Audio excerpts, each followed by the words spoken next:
त्रावणकोर, आपको शायद पता हो त्रावणकोर रियासत भी चाहती थी कि वो अपना एक स्वतंत्र अस्तित्व बना के रखे। और ये त्रावणकोर रियासत नहीं चाहती थी, बल्कि अंग्रेजों की एक चाल थी कि त्रावणकोर रियासत भारत में ना मिले। क्यों चाहते थे अंग्रेज ऐसा? क्योंकि त्रावणकोर की जो भौगोलिक स्थिति थी वो बहुत अच्छी थी और साथ ही वहां पे थोरियम के भंडार पाए जाते हैं। आपको पता है मोनाजाइट बालू पाई जाती है केरल में, तो थोरियम के भंडार पाए जाते थे, मोनाजाइट बालू वहां पे बड़ी मात्रा में पाई जाती। तो उस समय कोल्ड वॉर चल रहा था, उसी समय परमाणु नाभिकीय अस्त्रों का विकास हो रहा था। द्वितीय विश्व युद्ध में पहली बार नाभिकीय अस्त्र जो है बनाए गए थे, तो अब एक होड़ सी लग गई थी। तो ब्रिटिशर्स को यह था कि यदि त्रावणकोर को अलग रखेंगे, इससे हमारे पहले ही डील साइन हो चुकी थी कि त्रावणकोर, और त्रावणकोर के राजा ने भी बोला अंग्रेजों को कि भाई यदि ये जबरदस्ती करते हैं, कुछ करते हैं, आप भी वहां से एक्सपोर्ट बंद कर दो, सूती, सिल्क, कॉटन, कपड़े वगैरह सब बंद कर दो, तो इनके ऊपर दबाव बनेगा। एक अंग्रेजों की सोची समझी रणनीति। अच्छा, एक चीज और सोचिए, जो ये शब्द है बंटवारा, क्या लगता है आपको ये रोका जा सकता था क्या? बंटवारा रोका जा सकता था क्या? कैसे? जिन्ना तो मान लो चलो आ गए, अंग्रेजों ने तो इतना टाइम नहीं दिया ना नेगोशिएट करने का कि एक हमें लॉन्ग टाइम पीरियड मिल जाए नेगोशिएट करने को। आनन फानन में क्यों चले गए? जाना चाहते थे 1948 में, चले गए वो 1947 में। क्यों चले गए? क्योंकि वो चाहते थे कि नेगोशिएट करने के लिए समय ही ना मिले इनको। दूसरा, यदि अंग्रेज देश को स्वतंत्र करने में इतना देरी ना करते, ये विचार ही 1940 में मुखर हुआ विभाजन का। यदि भारत को आजादी 1940 से पहले मिल गई होती तो क्या विभाजन होता? ये अंग्रेजों ने जानबूझकर डिले किया इस पूरे मैटर को, और जब ये मैटर बहुत चरम में था तो नेगोशिएशन का टाइम ही नहीं दिया उन्होंने। तो विभाजन के लिए जब कभी भी कोई जिम्मेदार कारक की बात करें, सबने रोकने का प्रयास किया। ऐसा नहीं कि किसी ने नहीं रोकने का प्रयास किया, भरसक कोशिश की गई। अंतरिम सरकार में भी मुस्लिम लीग को जगह दी गई, हर जगह जगह दी गई, पर एटलीस्ट माउंटबेटन की योजना, माउंटबेटन का प्लान 3 जून को आता है, 15 अगस्त को आप आजाद कर देते हैं, आनन फानन में बिल आता है, पारित होता है। तो ये अंग्रेजों की कूटनीति थी। ऐसे एक भोपाल का भी नवाब था। और यहां पर आप देखेंगे जब देश को मिलाना था तो उसमें सरदार पटेल और जो बीपी कृष्णन मेनन, मतलब एक व्यक्ति का नाम बहुत कम लोग जानते हैं, बीपी कृष्णन मेनन एक कोर पिलर थे। जितनी भूमिका सरदार पटेल की थी उतनी कृष्णन मेनन की भी थी, उन्होंने भी उतना ही योगदान दिया था। दोनों ने एक साझी रणनीति बनाई, क्योंकि पटेल के मन में मनसा क्या थी? सरदार पटेल जी को चाहिए था कि पूरे के पूरे भारत को मुझे एक करना है, और उसके लिए जो उनको लगता था कि ये शासक अलग होने की फिराक में है, जैसे जोधपुर के शासक ने, है ना, उसके बारे में एक स्टोरी कही जाती है कि जब जिन्ना के पास जोधपुर के शासक मिले, जोधपुर, बीकानेर, ये सारे संभागों के शासक वहां बैठे थे, उन्होंने खाली कागज दिया और खाली कागज में बोला जो तुम्हें चाहिए लिख लो। उसने कहा मुझे कराची पोर्ट चाहिए, हमारे यहाँ अकाल पड़ा हुआ है, हमें ये दिक्कत है, वो समस्या है। तो जोधपुर के शासक ने, उस समय हनुमान सिंह करके कुछ नाम था उनका, उन्होंने तुरंत साइन नहीं किया। वो तो कागज जिन्ना ने खींच लिया, नहीं तो सोचिए कि क्या से क्या स्थिति हो जाती। क्योंकि तो पटेल इस बात को समझते थे कि यदि जोधपुर चला गया तो बाकी के आसपास की रियासतें भी, क्योंकि उनकी बॉर्डर कहां से लगती थी? पाकिस्तान से लगती थी। तो सरदार पटेल को सब के सब चाहिए थे, 565 के 565 सेव चाहिए थे उन्हें। उनमें से एक सेव है जो अभी तक डिस्टर्ब है, बाकी सब वो एकजुट कर लाए। चाहे वो भोपाल के नवाब थे, उनका भी यही था कि भैया हम एक स्वतंत्र अस्तित्व बनाएंगे। तो पटेल और बीपी कृष्णन मेनन जी ने एक बहुत अच्छी रणनीति अपनाई। क्या रणनीति अपनाई?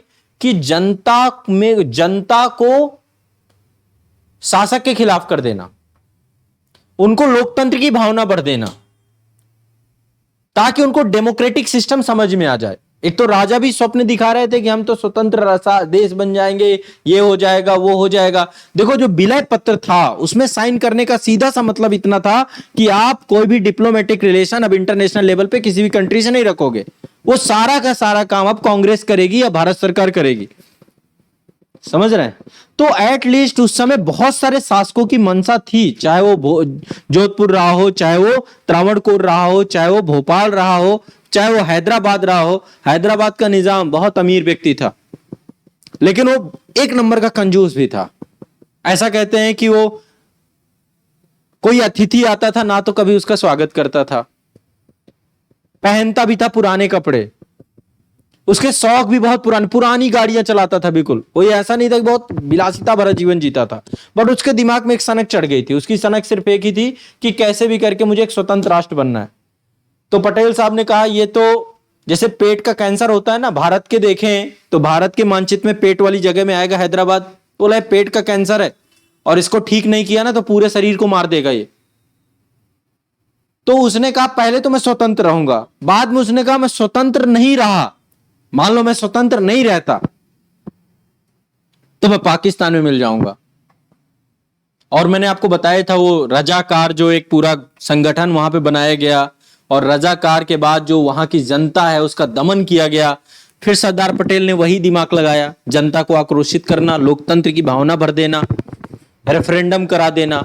और जब शासकों को यह लगने लगा कि यार हमारे देश की जनता ही हमारे खिलाफ होती जा रही है, जैसे त्रावणकोर के राजा के साथ यही हुआ। पहले तो उसने जनता को दिवा स्वप्न दिखाए, बाद में उसी के एक सैनिक ने आम व्यक्ति की वेशभूषा में उसको एक बार जो है पब्लिक में, जैसे अभी देखते हैं ना 2-4 थप्पड़ ताचे तमाचे नेताओं को पड़ जाते हैं, वैसे ही उसने हमला कर दिया। उसके बाद राजा इतना डर गया कि उसने तुरंत विलय पत्र में साइन भी कर दिए। तो एटलीस्ट नेगोशिएशन बहुत लंबी प्रक्रिया रही। इसमें अंग्रेजों ने इस बंटवारे पे मतलब लगातार मिर्च मसाला नींबू नमक सब छिड़का है, जख्म भरे ना। और आपको मैं बताऊं जम्मू कश्मीर का आज जो ये विषय बना हुआ है ये सिर्फ लॉर्ड माउंटबेटन की सोच है, क्योंकि बेटन लास्ट तक चाहते थे कि कश्मीर चला जाए पाकिस्तान में, लास्ट तक पटेल से उन्होंने बोला भी था। लेकिन जब कबायली हमला होता है इतना डिले क्यों हो गया, क्योंकि बेटन की ही सोच नहीं थी, बेटन नहीं चाहते थे कि ये निकल जाए, समझ रहे हैं।